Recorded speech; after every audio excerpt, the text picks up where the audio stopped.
Nalalapit na ang katapusan ni Rax Disebek sa kamay ni Im-sama. Sa pag-uumpisa nga ng chapter 1163 nakita natin itong napakagandang aerial shot ni Imu sa harap ng mga Marines. Sa tingin ko nga itong choice of angle na to ni Oda metaphor na itong si Imu ang pinakamataas sa lahat. Mas mataas siya sa mga Marines at even mas mataas pa siya sa mga Gorosei. Emphasize nga rin sa panel na to yung shadow power netong si Imu. Since bukod nga sa mismong galamay ni Saturn, ipinakita rin itong mas maliit pa niyang mga galamay na kulay itim. Sa sumunod na scene nga in-emphasize itong pagiging compassionate ni Roger. Nag-aalala nga siya sa mga kasamahan niya at even pinaprotektahan pa niya kay Gaban ang mga ito para hindi sila mamatay. Itong counterpart naman ni Roger na si Garp ipinakita itong similar sa traits ni Roger. Nireveal nga na bago pa pala maganap itong God Valley incident may hinala na pala talaga itong si Garp na masasama itong mga celestial dragons at world government. Medyo nagulat nga lang siya sa naging itsura na itong si Gorosei Saturn. Meaning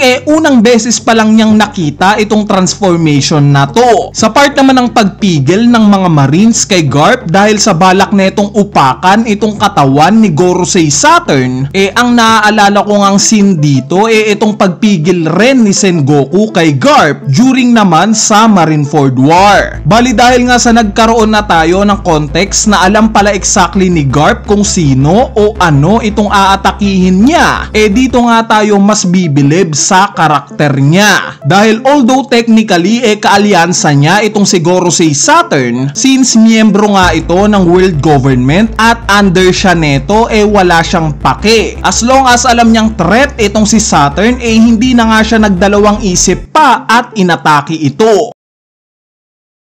Sa sumunod na scene naman ito na nga yung muling pagkikita nila Sebek at Imu. I-highlight ko lang itong nabanggit ni Sebek patungkol sa pangako daw niya kay Im-sama. Bali reference nga ito in chapter 1155 kung saan nabanggit ni Sebek kay Imu na maghintay lang daw siya dahil siguradong isang araw babalikan niya daw ito. Sa statement nga na to dito tayo mapapaisip na hindi kaya itong ibig sabihin ni Sebek hindi literal, bagkos isa na namang metaphor. Dahil kung mapapansin nyo guys ang unang ang nabanggit ni Imu nung makita niya itong si Sebek inaddress niya ito sa pangalang Davy Jones. Hindi kaya 800 years ago during Void Century nakaharap din mismo ni Imu itong si Davy Jones at bago mamatay itong si Davy Jones nagbigay rin ito ng salita na babalikan niya rin si Imu isang araw. Hindi kaya bumalik sa alaala ni Imu sa pangako na to ni Sebek yung exactly na pinangako rin sa kanya ni Davy Jones 800 years ago? At itong I'll be back nga na to o yung promise na to yung anak na mismo ni Sebek at descendant ni Davy Jones na si Blackbeard ang tutupad sa pangako na to. Makikita kaya nating maghaharap itong sila Blackbeard at Im-sama sa hinaharap? Anyway, ang isa pang maugong sa chapter na to itong scene ng pagre-reveal ng devil fruits nila Captain John at Ganzui. It turns out na magnet fruit pala ang devil fruit na itong si Captain John at Bam fruit naman kay Ganzui. As stated nga in SBS volume 49 pinatay daw si Captain John ng sarili niyang pirate crew. Bakit? Dahil itinago daw neto sa kanila yung mga treasure. Kung mapapansin nyo itong description nga ni Oda sakto sa kung ano ang ginawa ni Ganzui kay Captain John. Inatake niya si Captain John dahil sa pagiging makasarili neto sa mga kayamanan. Ngayon kung dito nga namatay si Captain John sa mismong God Valley, ang ibig sabihin lang neto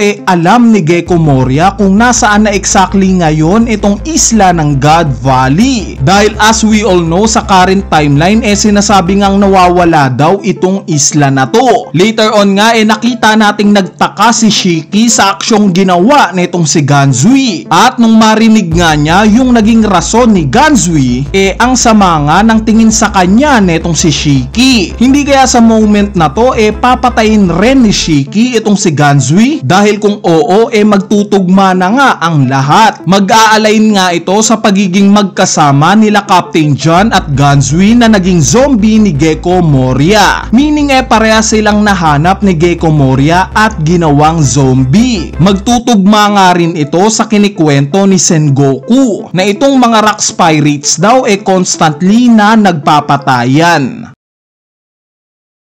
Speaking of patayan, ito nga yung intensyon ng 6 na pinakamalalakas na karakter sa One Piece during sa era nila. Ang patayin itong si Im Sama. Inatake nga nila si Imu gamit ang kanya-kanya nilang special attacks. Bali ipapaalala ko lang guys itong 6 na karakter nga na to puro confirm na talagang capable silang gumamit ng Conqueror's Haki. Meaning itong mga atake na to may Conqueror's Haki. Pero still parang wala nga lang ito kay Imu. Mabilis nga lang siyang nakarecover at nagregenerate. Dito nga natin marirealize kung gaano kataas yung level na itong si Joy Boy. Dahil imagine guys itong 6 na to hindi man lang nauga si Im Sama. Samantalang si Joy Boy na binalot lang sa isang tali itong haki niya nakita nga nating halos maihina sa takot itong si Im Sama. Meaning yung ganitong level na lakas ni Joy Boy ang susubukang ma-achieve ng bida natin na si Luffy. Ganitong level na lakas ang kailangan niyang ma-pull off matalo lang itong si Im Sama. So paano ba tatalunin itong si Imu? Sa tingin ko nga hindi sasapat ang 6 lang na pinakamalalakas. Possible nga naggaya sa nakita nating mural sa Elbaf na nagtulong-tulong ang halos lahat ng lahi sa mundo pwedeng ito nga yung sagot para matalo itong si Imu.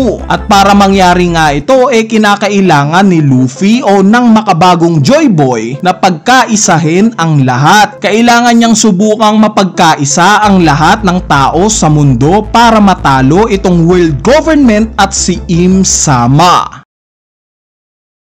At lastly nakita nga natin sa pagtakbo ni Dragon papunta sana sa barko ng Marines bigla niyang nabitawan itong batang Shanks. Nakakatawa lang na ikalawang beses na itong nangyari. Nung una nga nung time na atakihin siya nitong isa sa mga Holy Knight pero na-retrieve naman niya itong isa sa mga kambal. Ngayon nga tuluyan nang nawala sa kamay niya itong batang Shanks. Ipinakita nga na kusang gumapang itong batang Shanks papunta sa isang treasure chest which we all know na safe na siya dito. Bali itong scene nga na to officially nang natapos itong misyon ni Dragon. Matagumpay na niyang nailigtas itong si Shanks. Kung iisipin nga natin itong dalawang nailigtas ni Dragon na sila Shanks at Kuma sa God Valley later on na masusuklian sa pagliligtas naman ng dalawang to sa mismong anak ni Dragon na si Luffy. Si Shanks nga literal na sa pag-uumpisa ng kwento at si Kuma during Sabudi Archipelago Arc. Anyway, ayan na nga yung analysis natin para sa latest chapter ng manga na chapter 1163. Yung mga comment nyo nga binabasa ko. At isa sa pinakamatunog na comment ninyo itong patungkol sa Domi Reverse ni Imu. Paano ba ito gumagana? At ano ang kondisyon para matrigger itong kakayanan na to? Bali sasagutin nga natin yung mga katanungan na yan sa susunod na video natin. Kaya naman stay tuned lang sa channel natin. So yun lang,